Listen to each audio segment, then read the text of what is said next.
Hello everyone, I am Ranjan Kumar Kalindi. तो हम लोग मॉक टेस्ट देख रहे थे बीएल प्रोजेक्ट इंजीनियर और इंजीनियर ट्रेनिंग इंजीनियर के एग्जाम्स के लिए।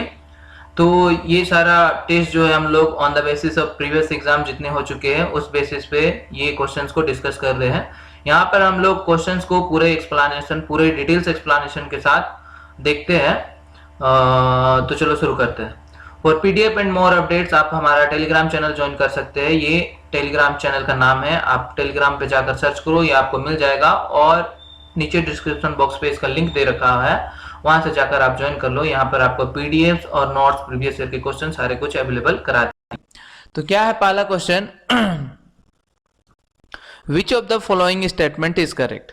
बताना है कि नीचे में जो ऑप्शन दिया हुआ है उसमें से कौन सा ऑप्शन करेक्ट है। तो ऑप्शंस में देखो 4x1 4 इंटू 1 मार्क्स की बात की गई है, मल्टीप्लेक्सर की बात की गई है। तो मल्टीप्लेक्सर क्या होता है, पहला तो मल्टीप्लेक्सर यानी कि मक्स कहते हैं जिसे हम। तो मल्टीप्लेक्सर में क्या होता है, multiplexer has many inputs and one output. इसमें बहुत सारा इनपुट होता है और एक आउटपुट होता है, ठीक है।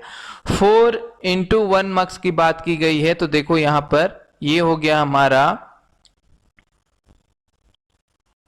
ये हो गया 4x1 मार्क्स के लिए डायग्राम। यहां पर 1 2 3 4 इनपुट और 1 आउटपुट होगा इसमें। इसको डिनोट कर देते हैं I0, I1, I2 और I3 से। और इसमें दो सिलेक्ट लाइन होंगी, ये हो गया S0, ये हो गया S1। ये कहलाता है सिलेक्ट लाइन, ये है हमारा आउटपुट, ठीक है। तो मल्टीप्लेक्सर क्या होता है, ये जो सिलेक्ट लाइन है, दो सिलेक्ट लाइन दिए हुए हैं, तो according to the select line only ये क्या इनपुट को, अवेलेबल इनपुट को अवेलेबल करवाता है आउटपुट पे, ठीक है। तो यहाँ पर देखो दो इनपुट लाइन है यानी कि S0 और S1, दो सिलेक्ट लाइन है। तो 0 0 0 1 1 0 एंड 1 1 चार केस होंगे। जब S0 और S1 सिलेक्ट लाइन जब हमारा 0 0 कंडीशन में होगा तो ये सिलेक्ट करेगा I0 इनपुट को, ठीक है। और 0 1 होगा तो ये सिलेक्ट करेगा I1 को, 1 0 है तो I2 को, और 1 1 है तो I3 को सिलेक्ट करेगा, ठीक है। तो यहाँ पे देखो अब ऑप्शन में देखते हैं क्या बोल रहा है। A 4x1 multiplexer has 4 input line, 2 select line and 1 output line. सही बात है। 4 इंटू 1 मार्क्स लाइन में क्या होता है, 4 इनपुट लाइन होते हैं, 2 सिलेक्ट लाइन होते हैं और एक आउटपुट लाइन होता है। तो यहां से हमारा ऑप्शन 1 जो है वो बिल्कुल सही हो जाएगा, ठीक है। आगे देखते हैं, आगे क्या बोला, which of the following statement is correct. इन चारों ऑप्शन में से कौन सा स्टेटमेंट है जो कि करेक्ट है, ठीक है। तो bandwidth requirement of DPCM is more than PCM, bandwidth requirement of DPCM is equal to PCM. तो बैंडविड्थ की बात की गई है डीपीसीएम और पीसीएम की केस में। पीसीएम यानी क्या हो गया, पीसीएम मतलब क्या होता है, पल्स कोड मॉड्यूलेशन, ठीक है, पल्स कोड मॉड्यूलेशन। एंड डीपीसीएम की बात करें, डीपीसीएम क्या होता है, डिफरेंशियल। क्या होता है, डिफरेंशियल पीसीएम यानी कि डिफरेंशियल पल्स कोड मॉड्यूलेशन, ठीक है। तो पीसीएम में है, पीसीएम में नंबर ऑफ बिट्स जो होते हैं वो 4 8 और 16 पर सैंपल यूज होते हैं, ठीक है। सैम्पलिंग के लिए जो पीसीएम में बिट्स यूज करते हैं वो 4 8 16 ऐसे करके यूज होते हैं पीसीएम में। और डीपीसीएम की बात करें तो डीपीसीएम में जो है bits can be use more than one, only more than one but less than PCM. PCM से जो है इसमें नंबर ऑफ बिट्स पीसीएम से क्या होता है, कम होता है, ठीक है। तो लेस होता है, इसीलिए जो है हमारा यहाँ पर देखो पीसीएम में डीपीसीएम में सैम्पलिंग के लिए बिट्स कम यूज होते हैं, इसलिए इसमें बैंडविड्थ भी क्या होगा, बैंडविड्थ जो है वो लेस यूज होगा, ठीक है। बैंडविड्थ इसमें लेस यूज होगा। और पीसीएम की बात करें तो पीसीएम में नंबर ऑफ बिट्स हाई है, इसीलिए इसमें बैंडविड्थ क्या होगा, हाई होगा, ठीक है। तो यहां पर ऑप्शन में क्या बोल रहा है, सी ऑप्शन देखो, यहाँ पे क्या बोला, bandwidth requirement of DPCM is less than PCM। ठीक है, तो यहाँ पे क्या है कि DPCM is bandwidth requirement of DPCM जो है वो क्या होता है, लेस होता है कंपेयर टू PCM, इसलिए ऑप्शन सी जो है हमारा बिल्कुल करेक्ट आंसर हो जाएगा। नेक्स्ट देखते हैं क्या बोला, the electric field due two point charge at distance r is. Electric field की बात की गई है, तो electric field at a distance r due two point charge क्या होता है इक्वेशन, वो इक्वेशन होता है हमारा E equal to Q divided by 4 pi epsilon not r square और a of vector r। Okay, यहाँ पे r जो है, r कहलाता है हमारा डिस्टेंस। r क्या है, distance from the point charge, distance from the point charge. और ये a वेक्टर जो है ये हमारा यूनिट डायरेक्शन वेक्टर। ठीक है, यूनिट डायरेक्शन वेक्टर है ये। तो यहाँ पे देखो r क्या है, r हमारा है distance from the point charge. तो यहाँ पे बात की गई है electric field due two point charge at distance. Electric field और r का क्या पूछा है, रिलेशन पूछा है। तो यहाँ पे देखो r और E का रिलेशन क्या हो जाएगा, 1 by R square, inversely proportional हो जाएगा r स्क्वायर के। ठीक है, तो ऑप्शन डी जो है यहाँ से बिल्कुल ऑप्शन 4 जो है inversely proportional to r square, ये बिल्कुल करेक्ट हो जाएगा। ठीक है, नेक्स्ट देखते हैं, Tesla is the unit of. Tesla किसका यूनिट होता है, टेस्ला होता है हमारा मैग्नेटिक फ्लक्स डेंसिटी का। किसका होता है, मैग्नेटिक फ्लक्स डेंसिटी। ऑप्शन 1 जो है वो बिल्कुल करेक्ट हो जाएगा। टेस्ला को हम लोग डिनोट करते हैं T से। नेक्स्ट देखते हैं, the inductive reactance XL of an inductor is. Inductive reactance की बात की गई है, तो इंडक्टिव रिएक्टेंस XL जो होता है वो क्या होता है, XL equal to omega L। XL क्या होता है, XL equal to omega L। यहाँ पर ओमेगा जो है वो कहलाता है हमारा एंगुलर फ्रीक्वेंसी। क्या कहलाता है, एंगुलर फ्रीक्वेंसी, जो कि होता है 2 pi F. Omega equal to क्या होता है, 2 पाई एफ। तो इसको हम लोग लिख सकते हैं XL equal to 2 pi F L. Okay, तो यहाँ पे देखो ऑप्शंस में आपको फ्रीक्वेंसी के साथ रिलेशन पूछा है कि फ्रीक्वेंसी के साथ क्या होता है, इंडक्टर का किस तरह से रिलेशन है। तो XL जो है वो क्या है, डायरेक्टली प्रोपोर्शनल है किसके, फ्रीक्वेंसी के। तो ऑप्शन सी जो है बिल्कुल, ऑप्शन 3 जो है बिल्कुल राइट आंसर हो जाता है, डायरेक्टली प्रोपोर्शनल टू फ्रीक्वेंसी। ठीक है, तो ये हो गया इंडक्टर के केस में। और ये अगर आपको पूछता कैपेसिटर के केस में, कैपेसिटर के केस में फ्रीक्वेंसी का रिलेशन पूछता तो क्या होता, कैपेसिटर का रिलेशन क्या होता है, XC equal to 1 by omega C, और ओमेगा इक्वल टू क्या हो गया, 1 बाई 2 पाई एफ सी। ठीक है, तो यहाँ पे रिलेशन क्या बन जा रहा है, XC का वो हो जा रहा है इनवर्सली प्रोपोर्शनल टू फ्रीक्वेंसी।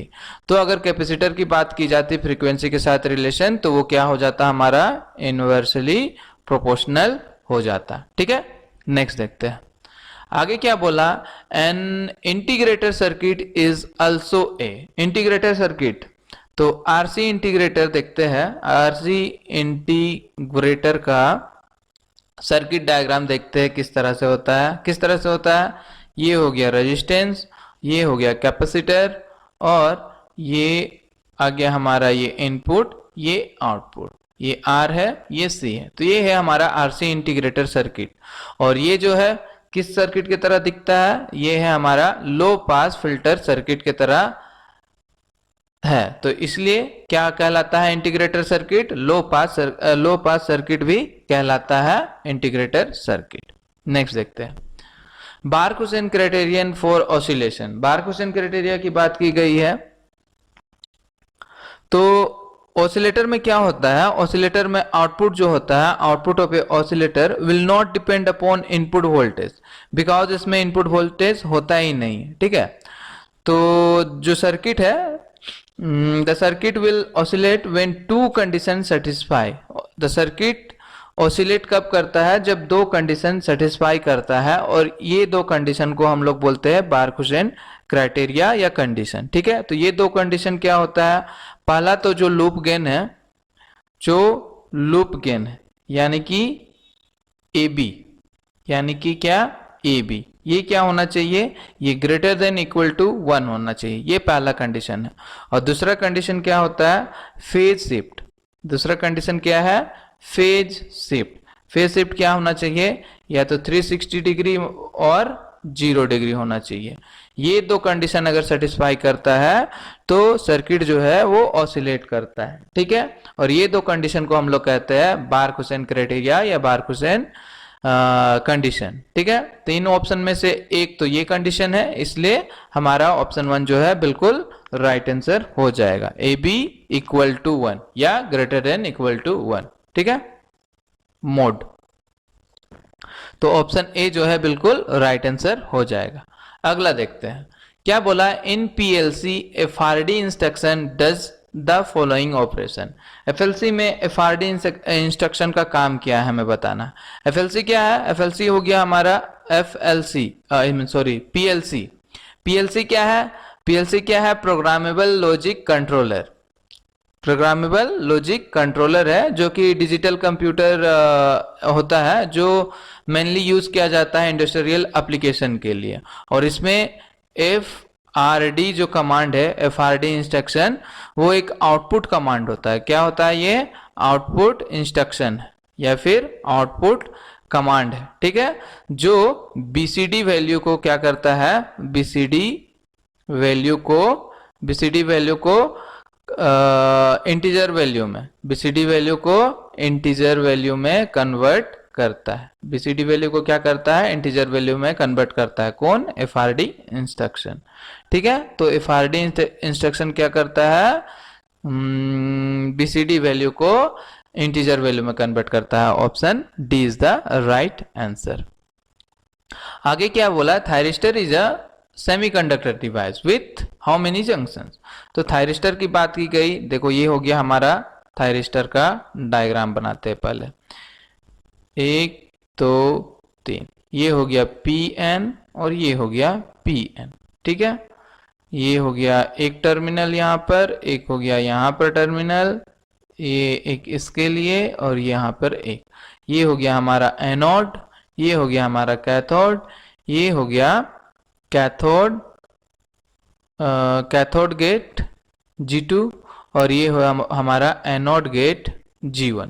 ठीक है, तो ये डायग्राम है थायरिस्टर का।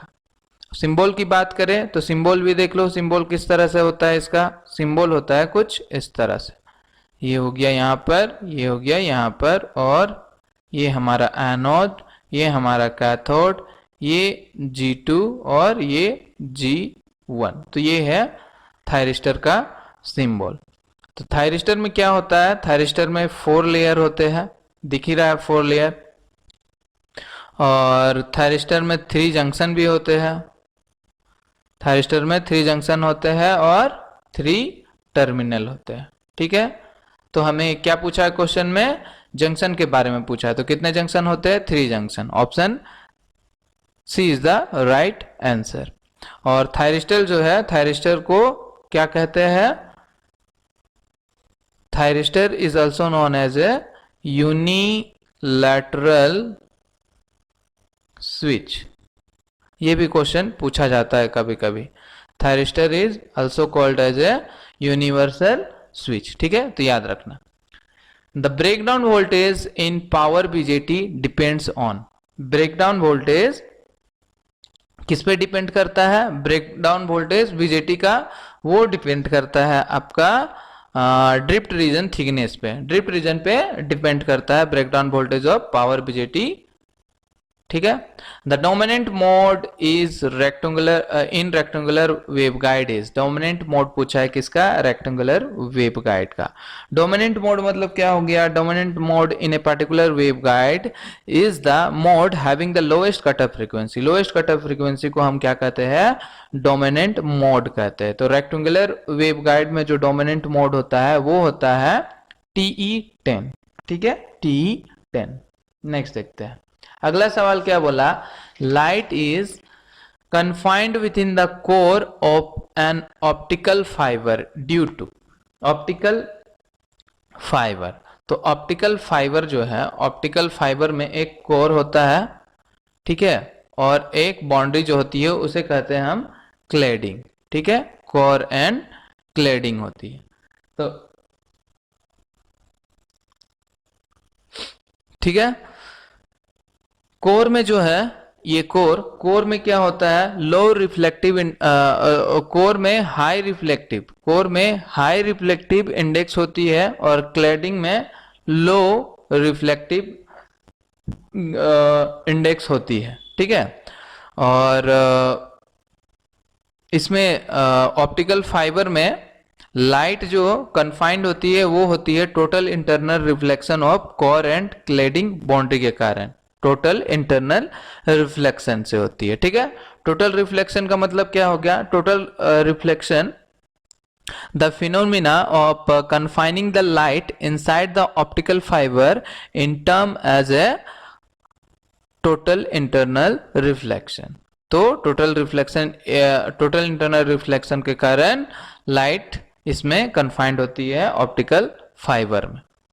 One of the main application of a capacitor is, तो कैपेसिटर का वन ऑफ द एप्लीकेशन क्या है, कैपेसिटर क्या करता है, कैपेसिटर एनर्जी स्टोर करता है और उसको डिलीवर भी करता है, ठीक है। और एक इसका एप्लीकेशन क्या है, ये एसी सिग्नल को पास करता है, एसी सिग्नल को पास करता है और डीसी सिग्नल को क्या करता है, ब्लॉक करता है, कौन, कैपेसिटर, ठीक है। तो ऑप्शन है क्या, ऐसा ऑप्शन है किधर है, एसी सिग्नल को पास करता है, डीसी सिग्नल को ब्लॉक करता है, ऑप्शन ब्लॉक, नो सॉरी ये ऑप्शन नहीं है, ऑप्शन मेरे को दिख रहा है सी, ब्लॉक, डीसी सिग्नल को ब्लॉक करता है एंड एसी सिग्नल को पास करता है, कौन, कैपेसिटर। और यही आपको पूछा जाता कि इंडक्टर का क्या एप्लीकेशन है, तो इंडक्टर इसके जस्ट अपोजिट, वो क्या करता है, डीसी सिग्नल को ब्लॉक करता है, ठीक है, डीसी सिग्नल को पास करता है, सॉरी डीसी सिग्नल को पास करता है और एसी सिग्नल को क्या करता है, ब्लॉक करता है, जस्ट कैपेसिटर के अपोजिट हो जाएगा अगर इंडक्टर के बारे में पूछा जाए तो यहां पर क्या पूछा, find the resistance between terminal A and B, A और बी के बीच में हमें रेजिस्टेंस फाइंड करना है, ठीक है। चलो सॉल्व करते हैं, तो कैसे सॉल्व करेंगे, शुरू करते हैं यहां से। देखो ये जो है ये हमारा दिया हुआ है, इसे डेल्टा दिया हुआ है, इसे पहले बना लेते हैं, स्टार कनेक्शन में हम लोग कन्वर्ट कर लेते हैं। तो स्टार के लिए क्या करेंगे, यहाँ पर रेजिस्टेंस आएगा, यहाँ पर रेजिस्टेंस आएगा, यहाँ पर रेजिस्टेंस आएगा, इसको मान लेते हैं आर ए, इसे मान लेते हैं आर बी और इसे मान लेते हैं आर सी, ठीक है, सही है। अब आर ए फाइंड करते हैं सबसे पहले, तो आर ए निकालते हैं, star delta two star conversion करना है, तो आर ए के लिए क्या करेंगे, कैसे कन्वर्ट होगा, आर ए में देखो ये रेजिस्टेंस है, ये वाला रेजिस्टेंस हमें फाइंड करना है, तो इससे जो टच है, कौन सा टच है, एक 10 वाला टच है, एक 40 ओम टच है, तो 10 इंटू 40 और डिवाइडेड बाय क्या होगा, तीनों रेजिस्टेंस 10, 40 और 50, तो 10 प्लस 40 प्लस 50 इक्वल टू क्या हो गया, 10 इंटू 40 डिवाइडेड बाई 100 और क्या आ गया, 4 ओम। तो आर ए क्या निकल कर आ गया, 4 ओम। उसी तरह आर बी कैलकुलेट कर लेते हैं, आर बी से कौन सा टच है, तो एक 10 ओम टच है, एक 50 ओम टच है, और डिवाइडेड बाय क्या हो जाएगा, 10 plus 40 plus 50 equal to 10 into 50 divided by 100 और ये आ गया हमारा 5 ओम, ठीक है। उसी तरह आरसी निकाल लेते हैं, आरसी से कौन सा टच है, 40 and 50 divided by 100 equal to क्या हो जाएगा, ये आ गया हमारा 20 ओम। तो तीनों रेजिस्टेंस निकल गया। तो एक डायग्राम फिर से बना लेते हैं, ये अब हमारा डायग्राम हो जाएगा कुछ इस तरह। तो ये आ गया हमारा न्यू डायग्राम, ठीक है। ये हो गया ए, ये हो गया बी, ये हो गया, कितना आया आर ए का वैल्यू 4 ओम, आर बी का वैल्यू आया हमारा 5 और आर सी का वैल्यू 20। ये तो दिया हुआ है 25, ये दिया हुआ है 10। अब देखो ये जो है आपस में क्या है, सीरीज में है। ये जो आपस में क्या है, सीरीज में, तो ये क्या हो जाएगा, ये तो 4 ही रहेगा। इसे हम ऐड कर देते हैं, 25 प्लस 5 क्या हो जाएगा 30 ओम। ये भी सीरीज में है, 20 और 10 सीरीज में है, तो 20 प्लस 10 क्या हो जाएगा 30 ओम। ठीक है, तो ये हो गया 30 ओम, दोनों 30 ओम हो गया। अब दोनों क्या है, 30 और 30 आपस में क्या है, पैरेलल में है। तो पैरेलल में है, तो पैरेलल में है तो क्या हो जाएगा वैल्यू 30 का पैरेलल कर दो तो क्या आ गया 15 ओम, 15 ओम आ जाएगा। अब दोनों सीरीज में है तो दोनों सीरीज में है तो दोनों सीरीज में क्या हो जाएगा, ऐड हो जाएगा। तो 15 प्लस 4 कितना आ गया 19 ओम। तो ए और बी का बीच का जो रेजिस्टेंस है वो कितना है 19 ओम का। Option B is the right answer. अगला देखो क्या बोला है, in TV transmission. TV transmission television की बात की गई है, तो टेलीविजन में तो एक पिक्चर ट्रांसफर होता है। क्या क्या ट्रांसमिट होती है, एक पिक्चर ट्रांसमिट होती है और एक साउंड ट्रांसमिट होती है टीवी ट्रांसमिशन में। तो पिक्चर के लिए हम लोग यूज करते हैं, पिक्चर ट्रांसमिशन के लिए एम्पलीट्यूड मॉड्यूलेशन और साउंड ट्रांसमिशन के लिए फ्रीक्वेंसी मॉड्यूलेशन यूज करते हैं। तो यहां से हमारा ऑप्शन ए जो दिया हुआ है, AM for picture and FM for sound are employed, तो ये बिल्कुल करेक्ट आंसर हो जाएगा। आगे देखो क्या बोला, binary equivalent of grey code number of this. तो ग्रे कोड नंबर दिया हुआ है, हमें क्या करना है, बाइनरी निकालना है। क्या दिया हुआ है 0101, ये दिया हुआ है ग्रे में, हमें इसे कन्वर्ट करना है बाइनरी में। तो कैसे करेंगे, सबसे पहले लिख लो 0101।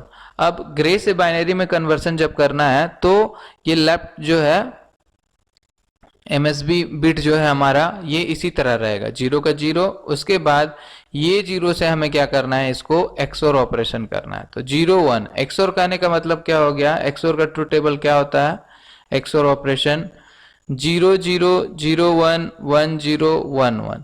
तो XOR में क्या होता है कि अगर इवन नंबर ऑफ इनपुट है तो उसका आउटपुट क्या होगा 0 होगा, 000। इवन नंबर ऑफ इनपुट्स है तो 0 हो जाएगा। ठीक है, अब क्या है, नंबर ऑफ ऑड है, ऑड इनपुट है तो ये आउटपुट 1 आएगा, आउटपुट 1 आएगा। तो ये हो गया हमारा truth table of XOR operation. तो 01 इनपुट क्या आ रहा है 01, 01 में आउटपुट क्या आएगा 1 आएगा। अगेन इस 1 के साथ इस 0 का XOR ऑपरेशन करो तो 10 में आउटपुट क्या आएगा 1 आएगा। 1 और 1 का XOR करो, 1 और 1 है तो क्या हो जाएगा 0। तो हमारा बाइनरी क्या आ गया 0110, ये क्या आ गया binary conversion of this grey code. तो हमारा आंसर क्या हो गया ऑप्शन 4। ऑप्शन 4 यहां से क्या हो गया हमारा आंसर आ गया। ठीक है, अब यही चीज अगर मान लो बाइनरी दिया हुआ रहता, ये बाइनरी दिया हो रहा था और तुम्हें बोलता कि ग्रे में कन्वर्ट करो, तो ये भी सीख लो कैसे करते हैं। बाइनरी टू ग्रे में अगर आपको कन्वर्शन करना है तो क्या करेंगे, 0110 दे रखा हुआ है, इसे आपको कन्वर्ट करना है ग्रे में। तो MSB तो हमारा 0 है तो 0 ही रहेगा। अब इसमें क्या है, ऐसे XOR ऑपरेशन किया जाता है क्वेश्चंस में ही। तो 0 और 1 का आउटपुट क्या आ जाएगा 1। उसी तरह इस इन दोनों का XOR करो तो 1 में क्या हो जाएगा 0, इन दोनों का XOR करो तो 10 का हो गया 1। ये हो गया ग्रे कोड। ठीक है, तो ये आ गया हमारा, ये देखो सेम है इसके सेम। तो इस तरह से ग्रे टू बाइनरी और बाइनरी टू ग्रे कन्वर्सन करते हैं। ठीक है, आगे देखते हैं। A bar plus B bar equal to Q represents, ये क्या रिप्रेजेंट करता है ये हमें बताना है। तो A बार और B बार, एक होता है डिमॉर्गन थ्योरम। डिमॉर्गन थ्योरम में क्या होता है, अगर आपको A बार प्लस B बार दे रखा हुआ है तो इसे हम लिख सकते हैं A B, और इस तरह से हम इसे लिख सकते हैं A डॉट B का होल बार, ये कहलाता है डी मॉर्गन्स लॉ। तो A B का होल बार, ये कौन सा गेट हो गया, ये हो गया हमारा नेंड गेट। नेंड गेट का आउटपुट होता है। ठीक है, किसका आउटपुट होता है नेंड गेट का। तो option B is the right answer. अगला क्या पूछा, In an amplitude modulated system, if the total power is 600 watt, the power in the carrier is 400 watt.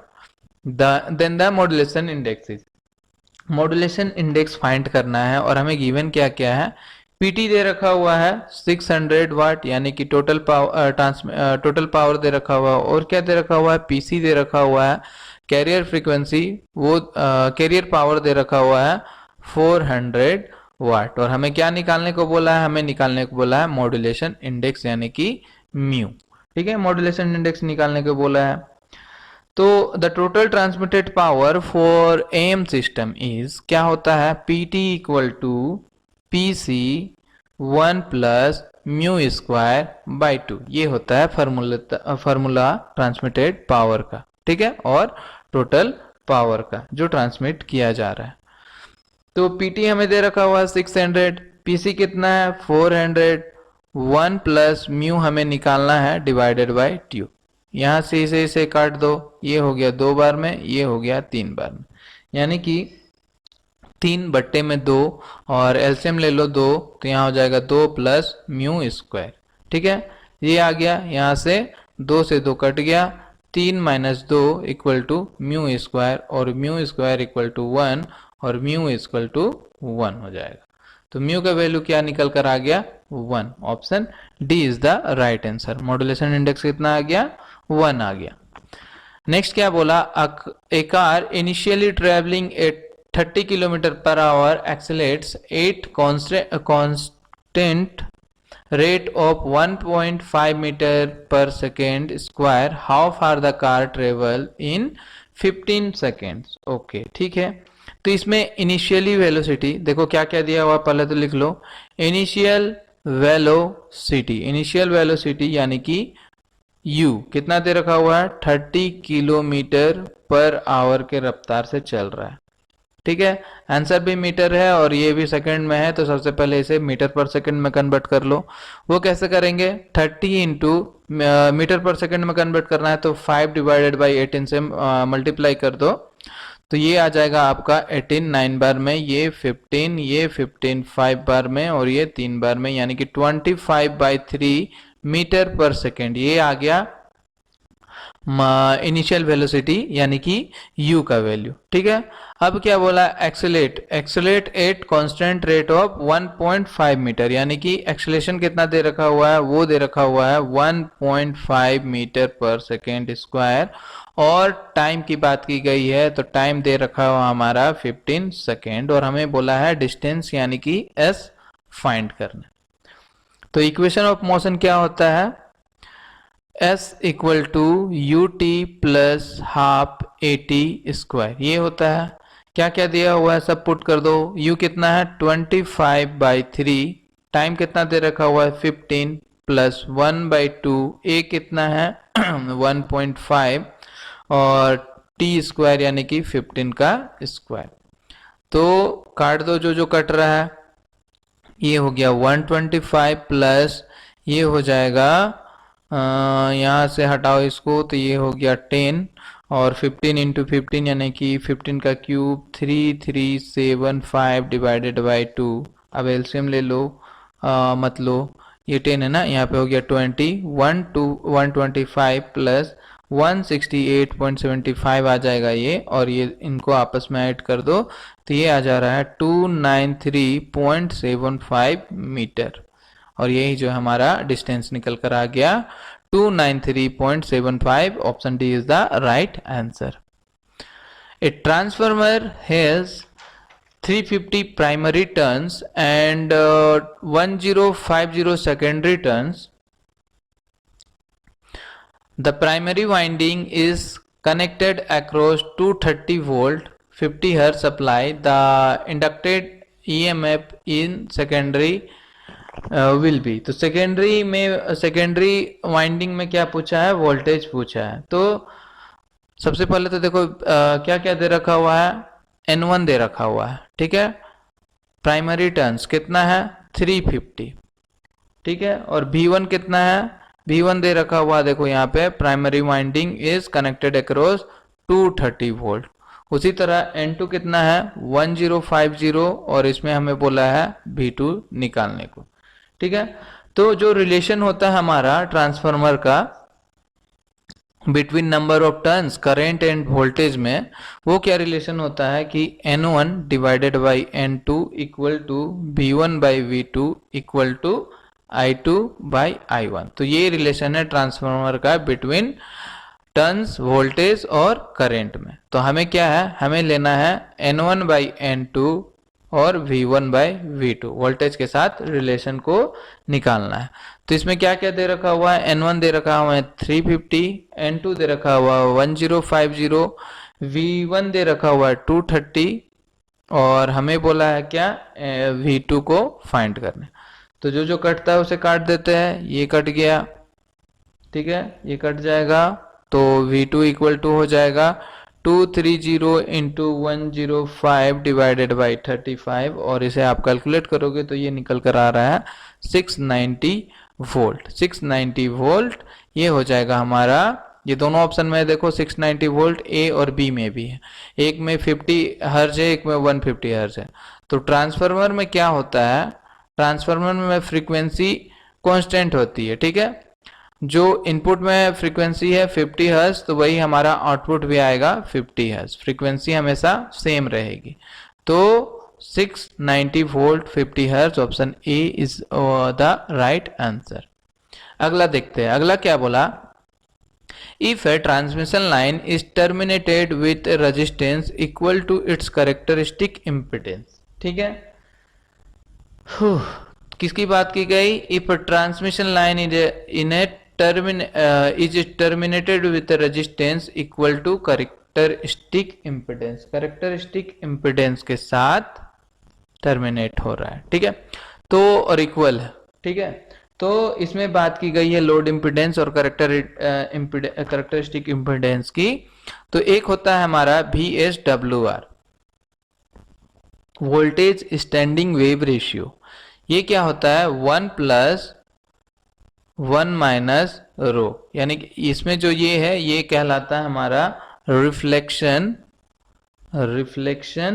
Coefficient. क्या कहलाता है, रिफ्लेक्शन कोफिशिएंट कहलाता है। और रिफ्लेक्शन कोफिशिएंट का क्या फॉर्मूला होता है, ये होता है ZL minus Z not divided by ZL plus Z not. इसमें जो ZL है ये है हमारा लोड इम्पीडेंस। क्या है ये, लोड इम्पीडेंस। और जेड नोट जो है वो है कैरेक्टरिस्टिक इम्पीडेंस। क्या है, कैरेक्टरिस्टिक इम्पीडेंस। ठीक है, तो यहां पे बोल क्या रहा है, क्वेश्चन में क्या गिवन दिया हुआ है कि जो हमारा लोड इम्पीडेंस और कैरेक्टर इम्पीडेंस है वो आपस में क्या है, इक्वल है। क्या बोला यहाँ पर, इक्वल है, ZL equal to Z naught. तो दोनों इक्वल है, तो इस केस में हमारा ये क्या निकल कर आएगा, क्या रिफ्लेक्शन कोएफिशिएंट क्या निकल कर आएगा, ZL के जगह पे जेड नोट अगर हम रख दें तो क्या हो जाएगा, Z note plus Z note ये आ जाएगा, ये हो जाएगा हमारा 0। तो जब दोनों इक्वल है तो उस केस में हमारा क्या आ रहा है, रिफ्लेक्शन कोएफिशिएंट 0 आ रहा है। रिफ्लेक्शन कोएफिशिएंट 0 आ रहा है तो VSWR क्या हो जाएगा, VSWR हो जाएगा हमारा 1 प्लस 0 और 1 minus 0 that is equal to 1। VSWR क्या निकल कर आ जाएगा, 1 आ जा रहा है। ठीक है, तो स्टैंडिंग वेव रेशियो इस केस में क्या हो जा रहा है, विल बी मिनिमम। ठीक है, जब ZL equal to Z naught हो, load impedance equal to characteristic impedance हो, तो उस केस में स्टैंडिंग वेव रेशियो क्या आता है हमारा, यूनिटी। ऑप्शन में या तो यूनिटी रहेगा या फिर मिनिमम बोलेगा। ठीक है, तो ये हो गया हमारा आंसर ऑप्शन 2। नेक्स्ट देखते हैं, आगे क्या बोला, express the power dissipated in a 100 ohm resistor in dB relative to 1 milliwatt when the voltage across the resistor is 1 VRMS। ये दे रखा हुआ है। ठीक है, तो निकालते हैं, क्या है, R दे रखा हुआ है, रेजिस्टेंस आपको दे रखा हुआ है R equal to 100 ohm, voltage across resistance यानी कि VRMS क्या है आपका, ये है 1 दे रखा हुआ है। ठीक है, तो पावर इक्वल टू क्या होता है, power equal to V R M S V divided by R, ये लिख सकते हैं पावर का फॉर्मूला। और वी आपको 1 दे रखा हुआ है, ये आर आपका 100 है, तो ये हो गया आपका 10 टू द पावर माइनस 2 वाट। इसको हम क्या लिख सकते हैं, 10 टू द पावर माइनस 2 वाट। तो हमारा पावर आ गया 10 टू द पावर माइनस 2 वाट आ गया पावर। ठीक है, तो अब क्या बोला कि डीबी में, ठीक है डीबी में है, तो power dissipated with respect to 1 milliwatt भी बोला है। किसके रिस्पेक्ट में हो रहा है, 1 मिलीवाट के, तो रिस्पेक्ट में कर देते हैं। P equal to 10 to the power minus 2 आया, और किसके रिस्पेक्ट में 1 मिलीवाट। 1 मिलीवाट मतलब क्या हो जाएगा, 1 into 10 to the power minus 3 watt, और ये हमारा आ जाएगा 10 वाट। कितना आ गया, 10 वाट। तो 1 मिली वाट के रेस्पेक्ट में पावर कितना आ जा रहा है, 10 वाट आ जा रहा है। अब इसे क्या करना है, हमें डीबी में एक्सप्रेस करना है। तो डीबी में एक्सप्रेस करने के लिए क्या करेंगे, डीबी में एक्सप्रेस करने के लिए फॉर्मूला होता है 10 log टू बेस 10 और पावर जो है, तो 10 log 10 पावर कितना है, 10 वाट। 10 log बेस 10, 10 का वैल्यू क्या हो जाएगा, ये 1 हो जाएगा। ठीक है, क्योंकि log ए इक्वल टू होता है 1। ठीक है, इसलिए ये हो गया 1, तो ये आ गया हमारा 10 dB। पावर डीबी में कितना आ गया, 10 dB। Option C is the right answer. आगे क्या बोला, which of the following is used for impedance inversion in a transmission line. तो ट्रांसमिशन लाइन में इम्पीडेंस इन्वर्सन के लिए इम्पीडेंस इन्वर्सन यूज करता है ट्रांसमिशन लाइन में। कौन करता है, तो ये होता है क्वार्टर वेव लाइन। क्या होता है, क्वार्टर वेव लाइन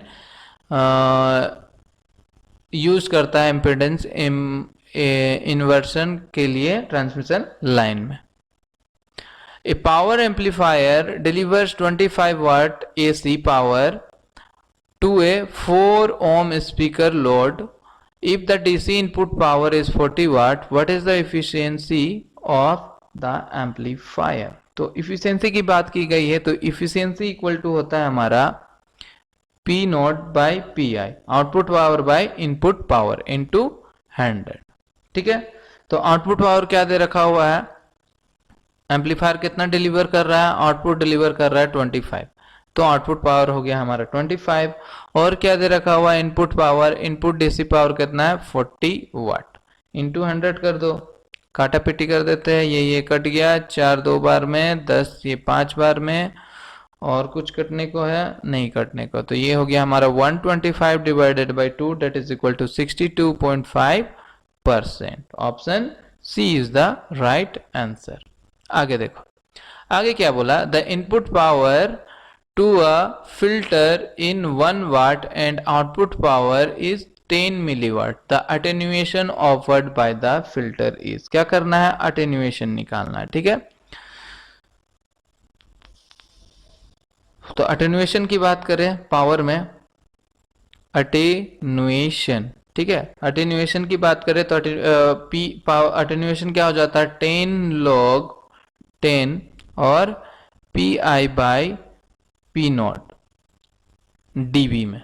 ठीक है, input power divided by output power, तो 10 log 10, यहाँ पे इनपुट पावर कितना है 1 वाट दे रखा हुआ है, और आउटपुट पावर कितना है 10 मिलीवाट, यानी कि 1 और 10 इंटू मिलीवाट है, इसलिए 10 टू द पावर माइनस 3, ये हो गया हमारा dB। अब इसको सॉल्व करते हैं, 10 log 10, और इसे हम लिख सकते हैं क्या, 10 टू द पावर 2। ठीक है, तो 10 टू द पावर 2 लिख सकते हैं, तो ये क्या हो जाएगा, 10 log 10 का वैल्यू क्या हो गया, ये तो हो गया 10 हो जाएगा ये, इंटू 2। इसको सॉल्व करेंगे तो क्या आएगा, देखो क्या होता है इक्वेशन, कि अगर आपको दे रखा हुआ है 10 log 10 और 10 टू द पावर समथिंग कुछ इस तरह से दे रखा हुआ है, तो ये 2 क्या होता है, यहाँ पे मल्टीप्लाई हो जाता है 2, इसे हम लिख सकते हैं 2 log 10 और बेस 10, इस तरह से लिख सकते हैं। और log 10 का अभी हमने पहले इससे पहले क्वेश्चन में देखा था, इसका वैल्यू क्या होता है 1। तो यहाँ पे 10 ऑलरेडी है, इसलिए यहाँ पे हो जाएगा 10 इंटू और ये 2 आ जाएगा पास में, तो 2। तो 10 इंटू 2 यानी कि 20 आ गया। ठीक है, 20 dB is the right answer, option D.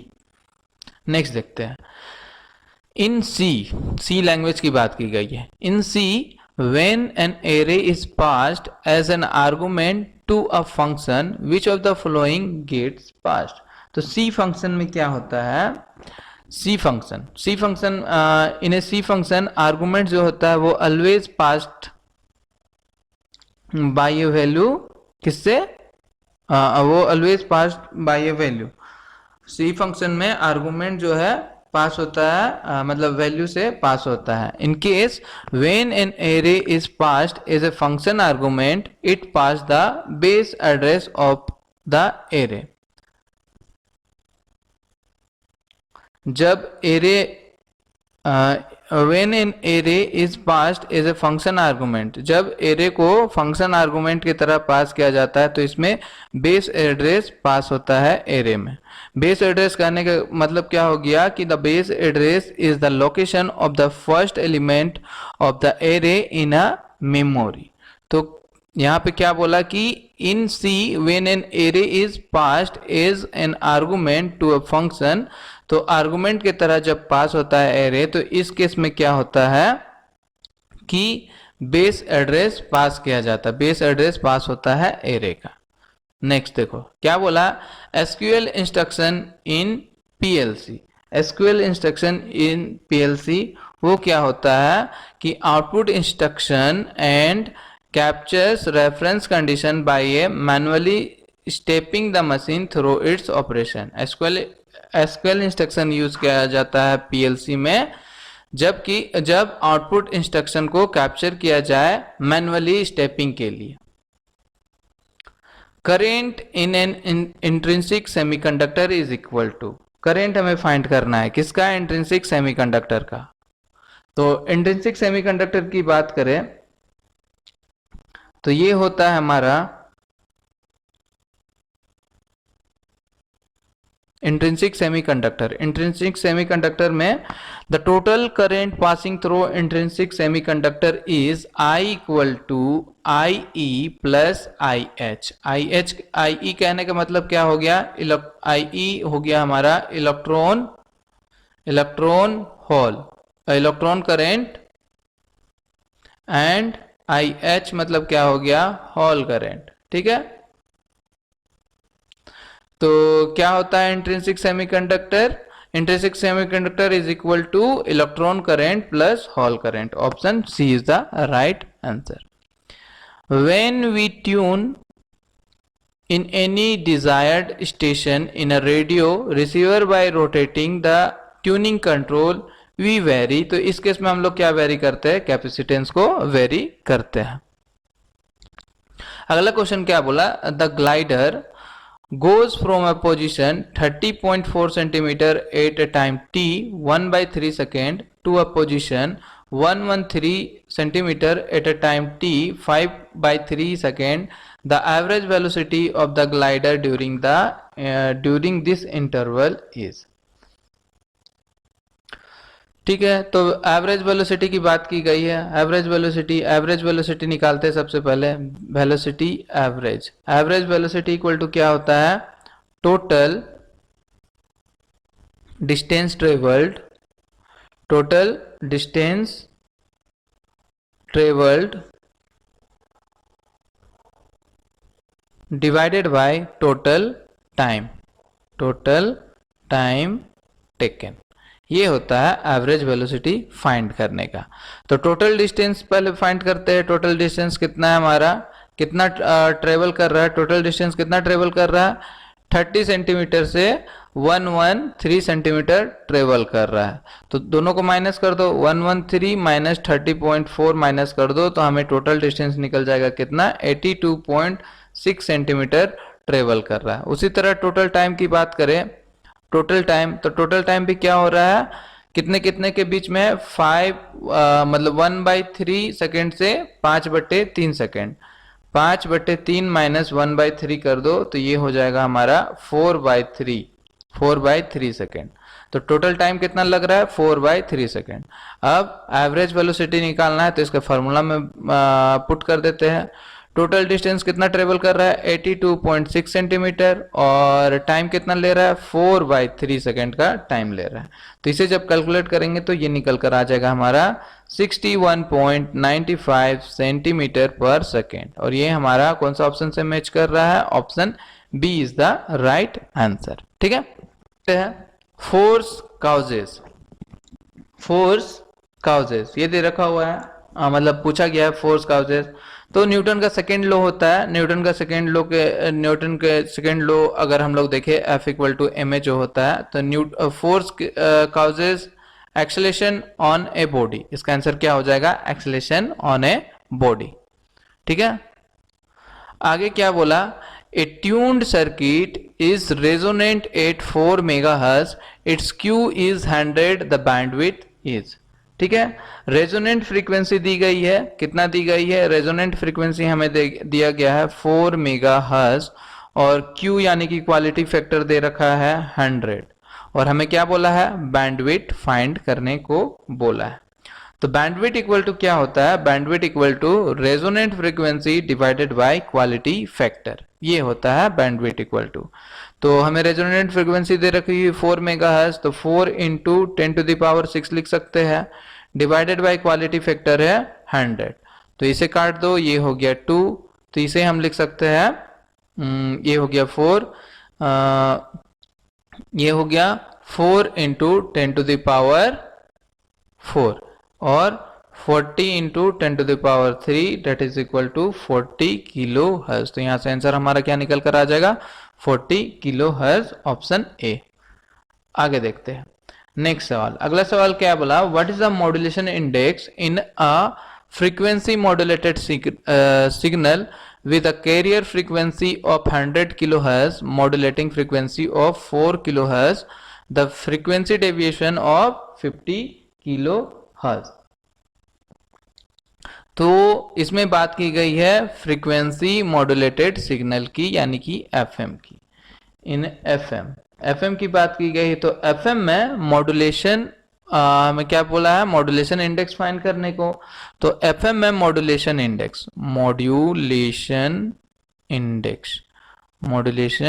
Index जो होता है वो क्या होता है, ये होता है ratio of frequency deviation divided by modulating frequency.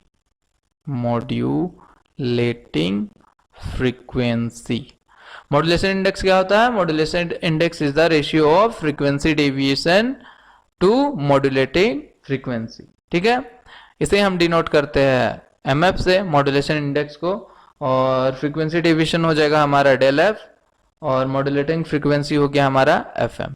ठीक है, तो इसमें क्या क्या दे रखा हुआ, गिवन आपको क्या क्या है, पहला तो यहाँ पे देखो फ्रीक्वेंसी डेविएशन दे रखा हुआ 50 किलो हर्ट्ज, तो ये हो गया हमारा 50 किलो हर्ट्ज। ठीक है, और क्या दे रखा हुआ है, और दे रखा हुआ आपको एफएम मॉड्यूलेटिंग फ्रीक्वेंसी दे रखा हुआ है 4 किलो हर्ट्ज, तो यहाँ पे ये हो जाएगा 4 kilo hertz.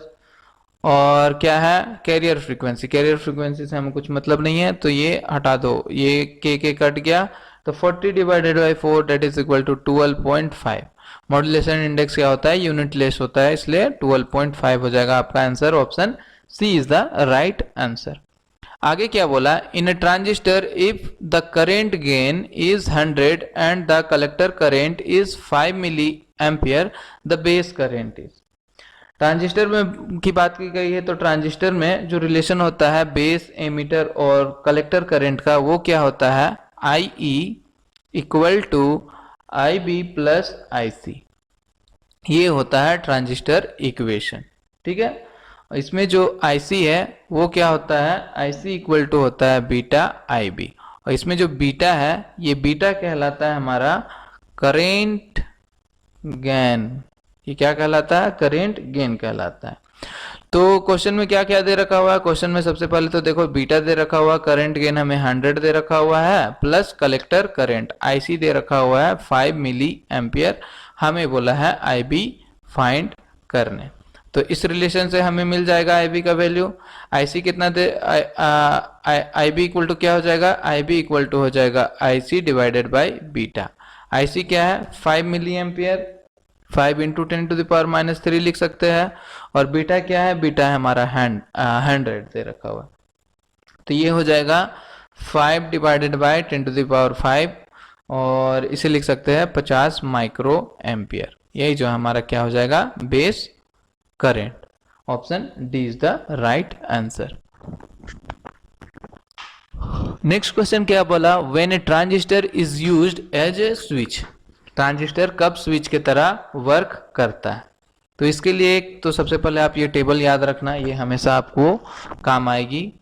Emitter, base emitter junction और बेस कलेक्टर जंक्शन, इस तरह का मतलब दो जंक्शन है, एमिटर जंक्शन और कलेक्टर जंक्शन।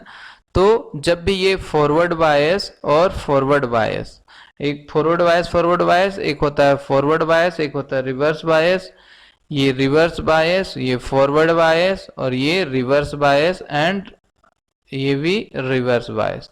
तो जब भी ट्रांजिस्टर जो है क्या होगा? ट्रांजिस्टर जब एमिटर जंक्शन आपका फॉरवर्ड बायस में है और कलेक्टर जंक्शन भी आपका फॉरवर्ड बायस में है, तो ये कौन सा मोड में काम करता है? ये काम करता है सैचुरेशन मोड में। किस मोड में काम करता है? सैचुरेशन मोड में। जब एमिटर जंक्शन फॉरवर्ड बायस में है, कलेक्टर जंक्शन रिवर्स बायस में है, तो इस केस में क्या करता है? ये एक्टिव रीजन की तरह, एक्टिव रीजन में काम करता है। एक्टिव रीजन और लीनियर रीजन, एक्टिव और लीनियर में काम करता है। जब ये आपका रिवर्स बायस हो, ये फॉरवर्ड बायस हो, तो इस केस में ये रिवर्स एक्टिव रीजन में वर्क करता है।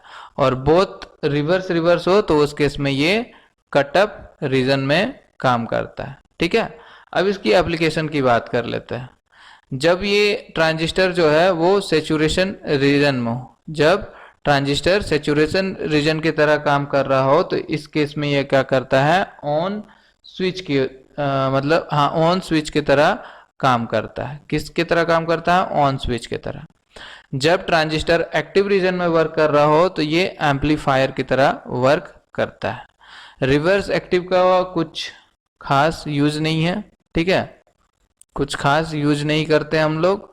और कटअप रीजन में क्या होता है? कटअप रीजन में ये ऑफ स्विच की तरह काम करता है। ठीक है, तो transistor used as a switch की तरह कब काम करेगा? स्विच में क्या होगा? स्विच में एक कंडीशन ऑन की होती है, एक ऑफ की होती है, ऑन स्विच और ऑफ स्विच। तो ऑन और ऑफ स्विच कब हो रहा है? ऑन ऑफ स्विच कब हो रहा है? जब ये सैचुरेशन और कटअप रीजन में काम करे। तो it is driven between saturation and cutoff, ये हो जाएगा हमारा आंसर। तब स्विच की तरह वर्क करेगा ट्रांजिस्टर।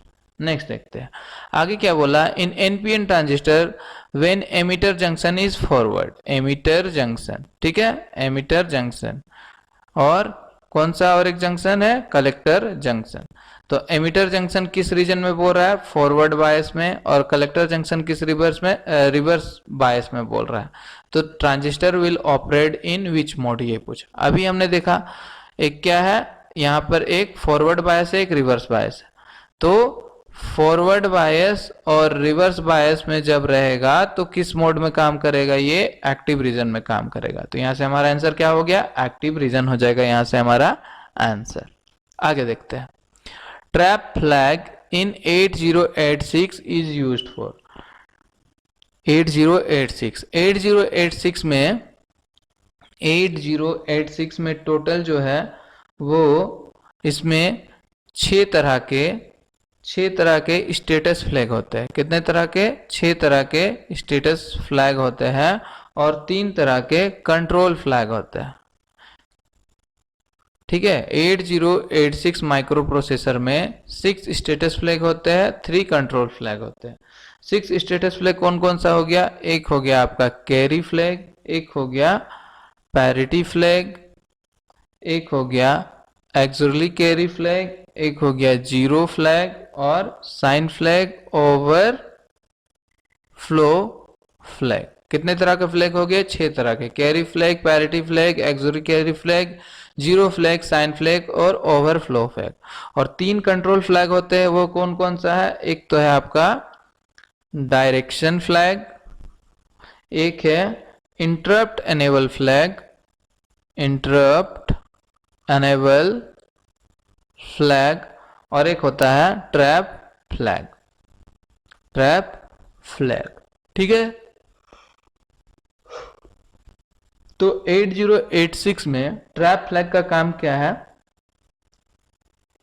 ये क्या करता है? ट्रैप फ्लैग माइक्रो प्रोसेसर को सिंगल स्टेप मोड पर लाता है। किस पे लाता है? सिंगल स्टेप मोड पर लाता है, सिंगल स्टेपिंग मोड पर लाता है माइक्रो प्रोसेसर को। ठीक है। तो यहां से हमारा आंसर हो जाएगा trap flag in 8086 is used for single stepping mode. ठीक है। 8085 माइक्रो प्रोसेसर का भी देख लेते हैं। 8085 माइक्रो प्रोसेसर में क्या होते हैं? 5 फ्लैग होते हैं। कितने होते हैं? 5 फ्लैग होते हैं। कौन कौन सा? Carry flag, zero flag, parity flag, auxiliary carry flag और साइन फ्लैग। ठीक है। ये 5 तरह के फ्लैग होते हैं। तो ये फ्लैग्स आप याद रखना, फ्लैग से भी सवाल पूछे जाते हैं एग्जाम में। VHDL कोड, ये VHDL कोड दिया हुआ है, बोला where A and B are inputs represents A और B। तो ये कौन सा, ये जो है ये कौन सा सर्किट शो कर रहा है वो हमें बताना है। ठीक है। तो सम में क्या दे रखा हुआ है? सम इक्वल टू आपको बोला है A XOR B, और कैरी में क्या है? A एंड B ऑपरेशन हो रहा है। ठीक है। तो A B आप चलो इनपुट ले लो, और आउटपुट में क्या आ जाएगा? एक सम आ रहा है और एक कैरी आ रहा है।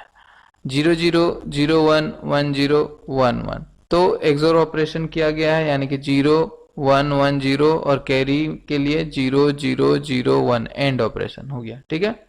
अगर आप इससे सर्किट डायग्राम बनाओ तो ये सर्किट कुछ इस तरह से आएगा। एक्सोर ऑपरेशन के लिए ये हो गया A B, और उसी तरह एंड के लिए भी हो जाएगा, यहाँ पर एक एंड गेट आ जाएगा, यहाँ पर A और B, ये एक्सोर से सम, ये कैरी फ्लैग। तो ये कौन सा सर्किट डायग्राम है? ये सर्किट डायग्राम है हमारा हाफ एडर का। Option A is the right answer. अगला सवाल देखो, क्या बोला? क्रिप्टो करंट लो।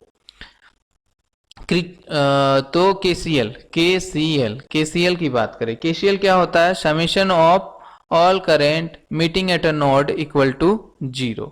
ठीक है। तो summation of a all current meeting of a node is 0, ये कहलाता है हमारा केसीएल। तो बी में क्या बोल रहा है? The algebraic sum of the current entering and leaving any point in a circuit must equal to 0। मतलब देखो यहाँ पे नोड है, मान लो यहां से करंट आ रहा है, यहां से करंट आ रहा है, यहां से करंट आ रहा है, इधर से करंट आ रहा है, और ये करंट जा रहा है, ये भी जा रहा है, ये भी जा रहा है, ये भी जा रहा है। ये है I1, I2, I3, I4, I5, I6, I7 और I8। तो जितने भी इंटरिंग करंट है वो I1 इंटर कर रहे हैं, प्लस I4 इंटर कर रहा है, प्लस I6 इंटर कर रहा है, और I8 इंटर कर रहा है। ये इक्वल टू हो जाएगा हमारा जितने भी लिविंग करंट है। लिविंग करंट कौन कौन सा है? I2, I3, I5 और I7। ये क्या है? लिविंग करंट है। तो इनका जो समेशन है वो क्या आना चाहिए? 0 आता है। ठीक है। Summation of all current equal to क्या आ जाएगा? 0 आएगा। ये कहलाता है केसीएल। आगे क्या बोला? If the minimum range is to be double in a radar, the peak power has to be increased by a factor of. ठीक है। तो रेंज की बात करें रडार में तो इसका फॉर्मूला होता है PT G square sigma AE divided by 4 पाई का होल स्क्वायर और PR का क्या हो जाएगा 1/4 पावर में। ठीक है, यहाँ पे G आपका क्या है, G कहलाता है एंटीना गेन। फॉर्मूलाज भी याद रखना जरूरी है, डायरेक्ट फॉर्मूलाज भी पूछ लिए जाते हैं। ये है आपका रडार क्रॉस सेक्शन। PR है, PR कहलाता है रिफ्लेक्टेड पावर, रिफ्लेक्टेड पावर। और AE जो है वो कहलाता है effective area of antenna, effective area of antenna, effective area of antenna. तो यहां पे हमें क्या बोला, if the minimum range is to be double in a radar the peak power has to be increased by factor of। ठीक है, peak power. तो यहाँ पे रेंज जो है वो पावर के क्या है, रेंज जो है वो पावर के क्या है, directly proportional to the power of 1/4। तो अगर रेंज डबल होगा तो क्या होगा, PT has to be increased by a factor of 16। कितना से हो जाएगा, 16 के फैक्टर से इंक्रीज होगा। Option C is the right answer. आगे क्या पूछा, in OSI network architecture the routing is performed by. OSI model में, OSI मॉडल कहने का मतलब क्या हो गया, OSI सिस्टम, OSI का फुल फॉर्म क्या होता है, ओपन सिस्टम इंटरकनेक्शन। क्या होता है, ओपन सिस्टम इंटर कनेक्शन। तो OSI मॉडल में कितने तरह के लेयर होते हैं, टोटल 7 तरह के लेयर होते हैं। कौन कौन सा है, फर्स्ट तो है आपका फिजिकल लेयर, फिजिकल लेयर। ठीक है, नेक्स्ट क्या है, नेक्स्ट है डाटा लिंक लेयर। नेक्स्ट क्या है, डेटा लिंक लेयर। तीसरा क्या है, नेटवर्क लेयर। सारे लेयर को याद रखना जरूरी है। चौथा क्या है, ट्रांसपोर्ट लेयर। पांचवा क्या है, सेशन लेयर। छठा क्या है, प्रेजेंटेशन लेयर। और सातवां क्या है, एप्लीकेशन लेयर। देखो OSI मॉडल के जो 7 लेयर है इसको इसी तरह सीक्वेंस में याद रखना, क्योंकि कभी कभी बोलता है, जैसे क्वेश्चन आ जाएगा कि नेटवर्क लेयर और सेशन लेयर के बीच में कौन सा लेयर होता है, तो ट्रांसपोर्ट लेयर आपको लिखना पड़ेगा, इसलिए सीक्वेंस में याद रखना जरूरी है। अब हमें पूछा है कौन सा, क्या राउटिंग। राउटिंग हम कहाँ पे यूज करते हैं, तो नेटवर्क लेयर में यूज करते हैं। राउटर कहाँ पे यूज करते हैं, नेटवर्क लेयर में। Option B is the right answer. आगे क्या बोला, to carry out multiple shift operation in a single clock cycle. Multiple shift operation use करने के लिए हम लोग क्या करते हैं, पैरेलल शिफ्ट रजिस्टर का यूज करते हैं। किसका यूज करते हैं, पैरेलल शिफ्ट रजिस्टर का यूज करते हैं, using PISO, parallel in serial out. ठीक है, next, how many bits are required to implement a microprocessor having 115 instruction. 115 instruction के लिए कितना बिट चाहिए, ये हमसे पूछा है। तो to implement a microprocessor with m instruction we required n bits such that 2 to the power n greater than equal to m, ये होना चाहिए। ठीक है, तो ये होना चाहिए। तो ऐसा 115 m का वैल्यू क्या है, 2 to the power n greater than equal to 115, m दे रखा हुआ आपको 115। तो ऐसा कौन सा वैल्यू है जिससे क्या होगा, ये जो n है मतलब n का कौन सा वैल्यू रखे जो ग्रेटर देन इक्वल टू क्या आ जाए, 115 आ जाए। तो अगर 2 to the power 7 रखो तो क्या आ जाएगा, 128, जो कि ग्रेटर देन इक्वल टू क्या है, 115। वही अगर 2 to the power 6 रख लो इससे एक कम करके, तो क्या हो जाएगा, ये 64, जो ग्रेटर देन इक्वल टू 115 नहीं है। इसीलिए टू द पावर 7 हो जाएगा हमारा आंसर। ठीक है, two the power I mean 7 bits लगेंगे। Option C is the right answer. Next देखो क्या बोला, which of the following colours of light has the greater energy per photon. Greater energy की बात की गई है, ग्रेटर एनर्जी किसमें पाया जाता है? तो लाइट का सीक्वेंस देखे, जो 7 तरह के होते हैं हमारे, V I B G Y O R, violet, indigo, blue, green, yellow, orange and red. तो सबसे ज्यादा वेवलेंथ किसका होता है? सबसे ज्यादा वेवलेंथ होता है हाई वेवलेंथ, हाई वेवलेंथ होता है किसका? रेड का। और लो वेवलेंथ होता है, लो वेवलेंथ होता है लो वेवलेंथ होता है आपका वायलेट का। ठीक है, तो ये होता है। अब क्या बोला आपको कि एनर्जी के साथ आपको क्या करना है? रिलेशन बताना है। ग्रेटेस्ट एनर्जी किसका होता है वो पूछ रहा है। तो एनर्जी की बात करें, एनर्जी इक्वल टू होता है एच सी लैम्डा, ये होता है एच सी लैम्डा। तो एनर्जी के साथ अगर आप रिलेशन बनाओ इसका, तो एनर्जी के साथ रिलेशन हो जाएगा directly inversely proportional to wavelength हो जाएगा, इनवर्सली प्रोपोर्शनल टू वेवलेंथ। तो अगर वेवलेंथ क्या है? वेवलेंथ अगर ज्यादा है तो एनर्जी कम होगा, और वेवलेंथ कम है तो एनर्जी ज्यादा होगा। तो क्या बोला? ग्रेटेस्ट एनर्जी, सबसे ज्यादा एनर्जी किस में आएगी? जिसका वेवलेंथ सबसे ज्यादा कम हो, यानी कि वायलेट का। Option C is the right answer. Next देखो क्या बोला, the ratio of the magnitude of the applied force to the cross sectional area of the wire is called. क्या रेशियो दे रखा हुआ है? रेशियो आपको दे रखा हुआ है अप्लाइड फोर्स का, applied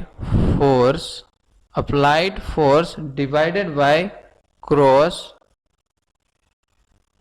section area, applied force divided by cross section area. और ये रेशियो किसका होता है? ये रेशियो कहलाता है आपका स्ट्रेस का। स्ट्रेस क्या होता है? Stress is defined by applied force to the cross section area. ये डिनोट करते हैं हम लोग ऐसे, एफ बाई ए से। ठीक है, तो magnitude of the applied force to cross sectional area का रेशियो क्या कहलाता है आपका? Stress of the wire. Option B is the right answer. इसमें क्या पूछा, which of the following is not a fundamental quantity. Fundamental quantity बात की गई है। फंडामेंटल क्वांटिटी कितने होते हैं? 7 तरह के फंडामेंटल क्वांटिटी होते हैं। कौन कौन सा?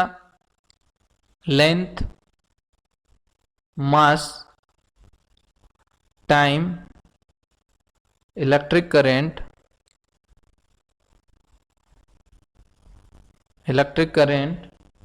टेम्परेचर, ल्यूमिनस इंटेंसिटी,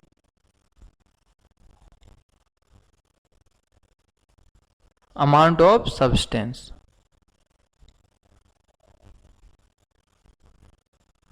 ठीक है, टोटल 7 तरह के फंडामेंटल क्या होते हैं? क्वांटिटी। अब इसमें क्या बोला, which of the following is not a fundamental quantity. तो मास होता है, लेंथ होता है, टाइम होता है, बट पेरीमीटर नहीं होता। तो ऑप्शन 2 जो है हमारा बिल्कुल करेक्ट आंसर हो जाएगा।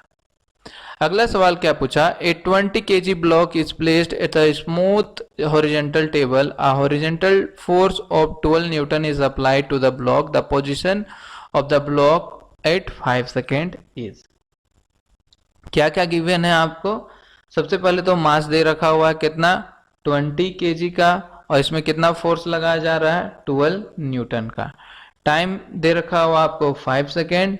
तो इनिशियली क्या है, जब आपका ये रखा हुआ है, ब्लॉक रखा हुआ है, तो उस केस में इनिशियली जो है आपको 0 मीटर सेकेंड हो जाएगा आपका इनिशियली, क्योंकि ये रेस्ट में है, तो 0 मीटर सेकेंड। अब आपको क्या करना है, बोला है कि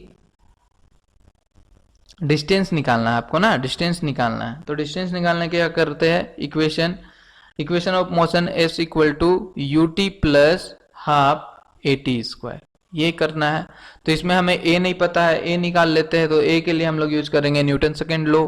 F equal to M A use करेंगे, फोर्स दे रखा हुआ है 12, एम दे रखा हुआ है 20, ए हमें पता नहीं है। तो ए इक्वल टू क्या हो जाएगा, ए इक्वल टू हो जाएगा 12/20 यानी कि 6/10 और 0.6 मीटर पर सेकेंड स्क्वायर। ये निकल गया। तो अब एस के फॉर्मूले में यूज कर देते हैं। यू तो हमारा 0 है, टाइम 5 सेकेंड का है, प्लस 1/2 एक्सेलरेशन आ गया 0.6 और टाइम हो गया 5 का स्क्वायर, इक्वल टू ये तो 0 हो गया 1/2 इंटू 6 पॉइंट हटाए तो यहाँ पे 10 हो जाएगा, इंटू 5 10, 2 बार में 5, 1 बार में 2, 1 बार में 6, 3 बार में।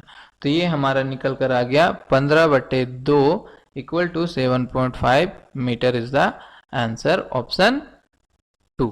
ठीक है, समझ गए। नेक्स्ट देखो, the desirable VSWR on a transmission line is. VSWR इससे पहले भी हमने आई थिंक कल के क्लास में देखा था ना। VSWR voltage standing wave ratio, ये क्या होता है 1 प्लस रो 1 माइनस रो। ये क्या है, ये कहलाता है रिफ्लेक्शन कोफिशिएंट। क्या कहलाता है, रिफ्लेक्शन कोफिशिएंट कहलाता है। ये क्या कहलाता है, रिफ्लेक्शन कोफिशिएंट। और इसका फॉर्मूला क्या होता है रिफ्लेक्शन कोफिशिएंट का, ZL minus Z0 divided by ZL plus Z0।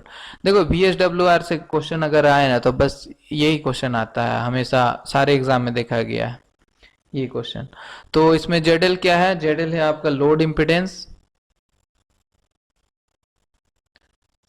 और Z0 क्या होता है, Z0 होता है कैरेक्टरिस्टिक इम्पिडेंस। ठीक है, तो it is always desirable to have a perfectly match load for maximum power transfer. तो कब होता है, जब होता है ZL इक्वल टू Z0 हो, उस केस में होता है। तो ZL इक्वल टू Z0 जब करेंगे हम लोग तो इसका वैल्यू क्या आ जाएगा, इसे आप Z0 माइनस Z0 कर दो और ये आप Z0 प्लस Z0 कर दो तो ये निकल कर आ गया 0। तो जब आपका ये 0 है तो VSWR क्या हो जाएगा, VSWR 1 प्लस 0 और 1 minus 0 that is equal to 1। तो क्या आ गया, VSWR का वैल्यू 1 आ गया। जब डिजायरेबल है आपका VSWR डिजायरेबल कहने का मतलब ZL इक्वल टू Z0 है, तो उस केस में VSWR क्या हो जाएगा, 1 हो जाएगा। केवल यही क्वेश्चन पूछा जाता है VSWR से सारे एग्जाम में, इसके अलावा VSWR में कोई क्वेश्चन ही नहीं आया। नेक्स्ट देखो, विच of the following is a measure of the antennas radiated power is in A given direction. तो किससे मेजर करते हैं, गेन से मेजर करते हैं, गेन से। ठीक है, तो गेन इक्वल टू क्या होता है वो भी देख लो, गेन इक्वल टू होता है NE divided by D। NE मतलब ईटा ई, ये हो गया आपका एंटीना इफिशियंसी, और D आपका क्या है, डायरेक्टिविटी ऑफ एंटीना। ठीक है, ये होता है। तो इसे किससे मेजर करते हैं, गेन से। नेक्स्ट चलते हैं, A radio receiver is tuned to 750 kHz and its oscillator frequency is 925 kHz. The image frequency would be, image frequency find करने को बोला है। ठीक है, ट्यून्ड फ्रीक्वेंसी हमें दे रखा हुआ है fs equal to 750 kHz, oscillator frequency दे रखा हुआ है fo 925 kHz, और हमें बोला है fsi यानी कि इमेज फ्रीक्वेंसी को फाइंड करने को बोला है। Image frequency fsi equal to होता है f नोट माइनस fsi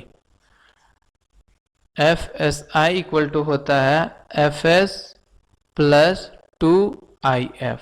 क्या होता है, image frequency equal to fs यानी कि tuned frequency plus 2if। if कहने का मतलब इंटरमीडिएट फ्रीक्वेंसी, और इंटरमीडिएट फ्रीक्वेंसी कैसे निकालते हैं, intermediate frequency equal to f naught minus fs। F naught minus F S, oscillator frequency minus tune frequency. तो ऑसिलेटर फ्रीक्वेंसी हमें दे रखा हुआ 925 और ट्यून फ्रीक्वेंसी दे रखा हुआ 750 kilo hertz, that is equal to हो जाएगा 175 किलो हर्ज। अब आई एफ निकल गया तो हम इमेज फ्रीक्वेंसी निकाल देते हैं। Image frequency equal to F S plus 2 I F. F S का वैल्यू क्या है 750 प्लस 2 इंटू आई एफ का वैल्यू अभी आया 175। इसको कैलकुलेट कर देते हैं। Plus 350 equal to 1100 kilo hertz हमारा आ गया answer. Option B is the right answer. Which of the following is the most stable oscillator? सबसे अच्छा स्टेबल ऑसिलेटर कौन सा होता है? वो होता है हमारा क्लिस्टर कंट्रोल्ड ऑसिलेटर जो होता है वो मोस्ट स्टेबल होता है। क्यों होता है? क्योंकि इसका क्यू फैक्टर जो है वो हाई होता है। क्यू फैक्टर क्या होता है? हाई होता है, इसलिए ये मोस्ट स्टेबल होता है। Of the 128 byte internal RAM of the 8085 microcontroller, how many bits are bits addressable? Addressable के लिए कितना bits यूज करते हैं? तो 8051 माइक्रो कंट्रोलर क्या होता है? 40 पिन आईसी होता है। क्या होता है? 40 पिन आईसी होता है और इसमें इंटरनल रैम की बात करें तो इंटरनल रैम इसमें 128 बाइट होता है, ठीक है। और रोम की बात करें तो रोम इसमें 4 किलो बाइट होता है, ठीक है। तो ये जो इंटरनल रैम है आपका 128 बाइट, कितना है? 128 बाइट इंटरनल रैम है।